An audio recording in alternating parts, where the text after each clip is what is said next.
আসসালামু আলাইকুম, সবাই কেমন আছেন? আজকে আমি আপনাদের সঙ্গে শেয়ার করব সুজির পিঠা। আমি এই পিঠাটির জন্য নিয়ে নিয়েছি 1 কাপ সুজি এবং নিয়ে নিয়েছি 1.5 কাপ পরিমাণের ময়দা। সুজি ছোট দানা অথবা বড় দানা দুটোই ব্যবহার করা যাবে। আমি এখানে সামান্য পরিমাণে লবণ দিয়ে নিয়েছি। তারপর দিয়ে দিয়েছি পরিমাণ মতো চিনি। মিষ্টি একটু বেশি খেতে চাইলে 1 কাপ পরিমাণে চিনি দিলেই হয়ে যাবে এবং কম খেলে হাফ কাপ দিলেই হয়ে যাবে।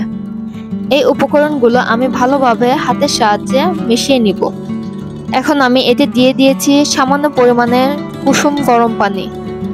পানিটি দিয়ে আমি ভালোভাবে নেড়ে চেড়ে নিব। আবারও আমি কিছু পানি অ্যাড করে দিলাম। এখন ভালোভাবে মিশ্রণটি মাখিয়ে নিতে হবে। এখন আমি এই মিশ্রণটির উপরে একটি ডিম নিয়ে নিয়েছি। আবারও আমি ভালোভাবে মিশিয়ে নিব। এই মিশ্রণটি খুব ভালোভাবে মিশিয়ে নিতে হবে, তা নয়তো ডিমের সাদা অংশ থেকে যেতে পারে। যদি আপনাদের হ্যান্ড মিক্সার থেকে থাকে তাহলে হ্যান্ড মিক্সারের সাহায্যে মিশ্রণটি তৈরি করে নেবেন। এতে পিঠাটি অনেক ভালো ফুলবে। আমি চুলায় একটি প্যান বসিয়ে নিয়েছি এবং এতে আমি অনেক পরিমাণে তেল দিয়ে দিচ্ছি। আমি এই সুজির পিঠাটি ডুবো তেলে ভাজবো, এই জন্য তেলটা একটু বেশি নিচ্ছি। আপনারা চাইলে তেল কম বেশি করতে পারেন, কোনো সমস্যা নাই। পরিমাণ মতো মিশ্রণটি তেলের মধ্যে দিয়ে দিয়েছি এবং আমি এই মিশ্রণটির উপরে ভালোভাবে তেল ছিটিয়ে দিচ্ছি। এই পর্যায়ে তেলটি যদি উপর দিয়ে দেওয়া যায় তাহলে পিঠাটি অনেকটা ফুলে ওঠে। দেখুন কি সুন্দরভাবে আমার পিঠাটি ফুলে উঠেছে। তবে এই পিঠাগুলো ডুবো তেলে ভাজলে অনেকটা ফুলে ওঠে। কম তেল ইউজ করলে এতে নিচে লেগে যাওয়ার সম্ভাবনা থেকে থাকে, এই জন্য বেশি তেল নেওয়াটাই বেটার। সত্যি বলতে এই সুজির পিঠাটি খেতে অসাধারণ এবং এই পিঠাটি অনেক ফুলকো হয়ে থাকে।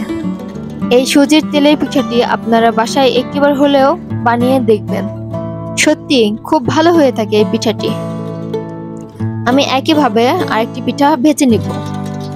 দেখুন পিঠাটি এতটাই ফুলে গেছে যে আমার উল্টে দিতে অসুবিধা হচ্ছে। উল্টে দেবার সময় শুধু এদিক ওদিক চলে যাচ্ছে পিঠাটি। আপনারা যদি এইভাবে পিঠাটি বানান অবশ্যই ফুলবে। আপনারা আমায় সামনে এগিয়ে যেতে অবশ্যই সাহায্য করবেন এবং আমার পাশে থাকবেন। আমি এই একইভাবে সবগুলো পিঠা ভেজে নিয়েছি। আশা করি এই রেসিপিটি আপনাদের প্রত্যেকের ভালো লেগেছে। দেখুন পিঠাগুলো ফুলে কতটা সফট হয়েছে। ভালো থাকবেন, সুস্থ থাকবেন। আবারও ফিরে আসবো 24 ঘন্টা পরে নতুন কোনো রেসিপি নিয়ে। আসসালামু আলাইকুম।